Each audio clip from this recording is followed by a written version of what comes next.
The Chiefs have broken training camp, but there's still a lot of work to do, both for them and around here. Going to talk about training camp and what's going on with your Kansas City Chiefs. Coming up now.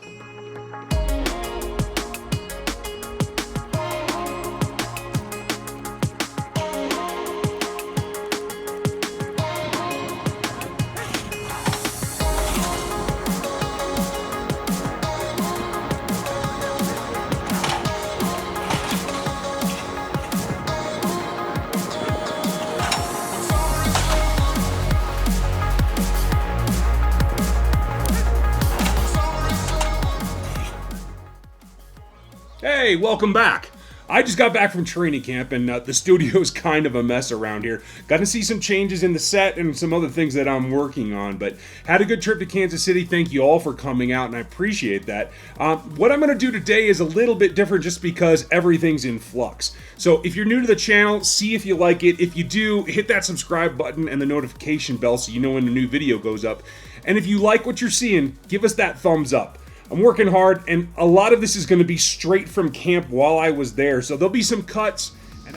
Saturday practice is wrapped, and a few things stood out. The team's going in the direction that we talked about last week. Saw a little bit of Dorian O'Daniel out with the smaller nickel team. He and Ukeme Eligwe ran with the twos in the nickel. Looked like something they're going to continue to play with. It's a position that we know he can play with Sorensen out.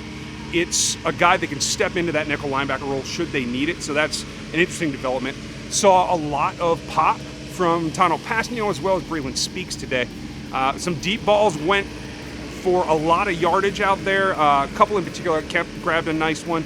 A couple of drops as well from Dieter as well as Sammy Watkins, so keep an eye on that. A lot of zip on the ball from Chase Litton, another guy that we've talked about in the past and might be coming on for that third position at quarterback. Just notes off the top of my head, I'll have more for the podcast and probably more for you tomorrow.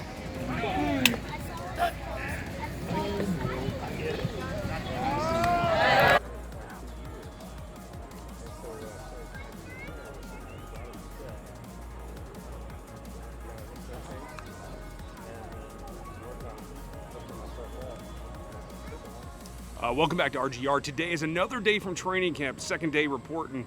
This is what's going on right now. A couple of new faces have taken some new slots up in the depth chart with the absence of Dan Sorensen, who we found out had tibial plateau fracture and surgery. Looks like Armani Watts has been elevated. Eric Berry was out on day 2 on Sunday of this visit, so that left both Armani Watts and Eric Murray as the starting safeties. They look to interchange and try to move in and out. Watts looked a little bit more comfortable than he did last week, particularly in the football game. Practice brings things on a little bit earlier, but moving around, both got beat by Travis Kelce, but as this goes on, you're going to find that Travis Kelce is going to beat everybody in this league.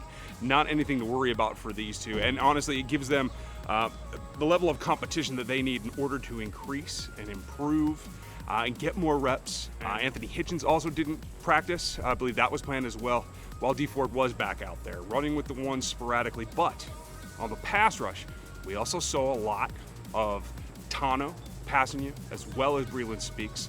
And we saw some more of the stacks, where they had both of them on one side or one of them with Justin Houston on the other side. A little bit more of that, so it's hopeful that you're going to see that formation once the regular season comes around a little bit more. Get as much pass rush as possible from the young guys along with Justin Houston. D4 did work a lot on the left today, and that's a good sign as well. I know Justin Houston is not usually on the right. I don't know that he cares for it that much, but D Ford is definitely more productive from the left. So at least in today's practice, they gave him the run to do that. It worked out, and I think they're going to be happy with the results in the end. Better pace practice today. A little bit, not contact, but a little more pop, at least carrying through to the ball carrier. A couple of nice plays by some of the wideouts, including Marcus Kemp. Dieter had a nice catch. And noticeably, the person that stood out the most is Alex Ellis, the tight end that looks to be moving up the depth chart. Played with the twos today, got a lot of reps, made a lot of catches. Did have one ball that he probably should have had his hands on that he let get through, but one ain't bad. Worked with Henny quite a bit, and I think that's he may be the guy that's moving up the depth chart. Jason Morris should be probably a little bit nervous. Didn't see a whole lot of Blake Mack today. I know everybody's pumping him up, but As the process goes along, we'll see how he comes along. Other notes, had Xavier Williams go out during the practice, had Laurent Duvernay-Tardif go out during the practice. More to come on them. Looks like could be a concussion protocol for LDT, but we'll keep an eye and let you know when we know more about that. Check out the Locked On Chiefs podcast for more up-to-date information. And I'll have more video after this next preseason game, as well as a little bit more for tomorrow from tomorrow's last practice that I will be in attendance at. If you were here, I really appreciate it. A lot of folks saying hello. Too many to name, honestly, in a video, but I really appreciate you guys coming out. Stay tuned. I'll give you a little bit more from Monday's practice here right now.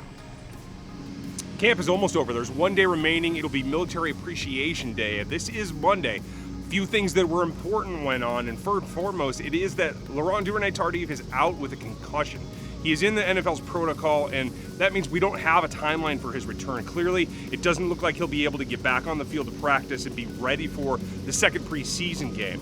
His replacement ended up being Andrew Wylie. Wylie filled in, showed a little bit of nasty. In fact, was part of the only fight to go on at camp this year. Chris Jones were a little testy. Justin Houston had to step in and separate them a little bit, and it goes to show that there are jobs on the line here. Interesting to say that Wylie got to replace LDT. It's also telling for Parker Enger, who did not get to replace Laurent Duvernay-Tardif.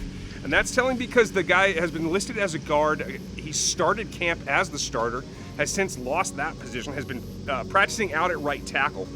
And when you lose a starting position, along that line, you want your best five to play. It's something that the coaching staff has talked about for a number of years. And to have Parker Enger not be the guy to go in, that's significant.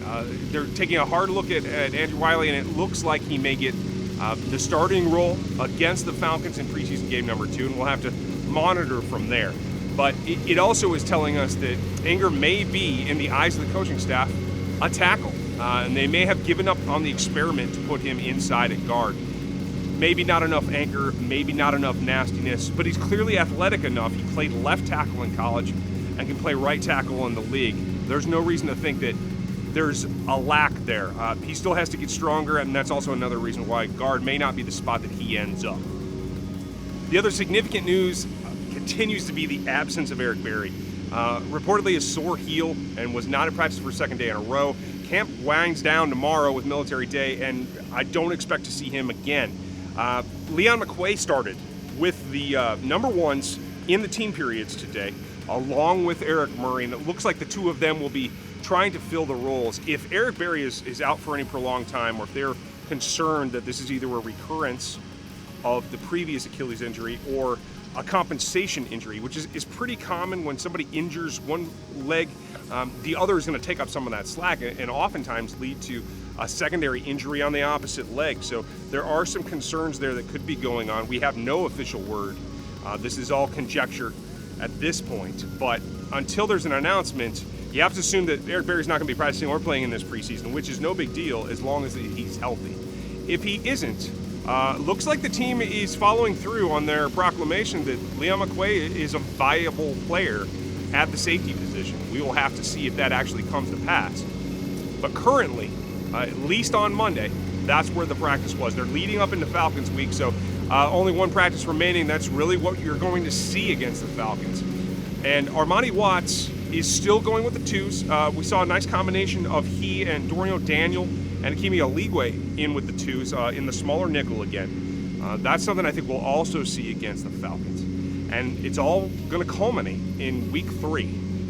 Whoever's there, whoever gets significant snaps in week 3 is the guy that's going to be in the lead for any positional role. We'll just have to play it by ear and see what happens.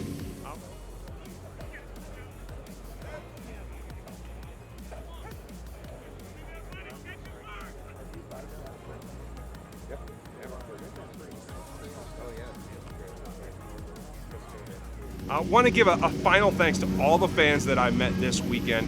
It was great to see you all. Thanks for hanging out with me, some of you. Thanks for the pictures. They're great, and I had a blast. I'll probably be back for camp next year, and I'll definitely be at a game or two. So if you see me around, say hello. I appreciate you guys watching, and I'll talk to you next time.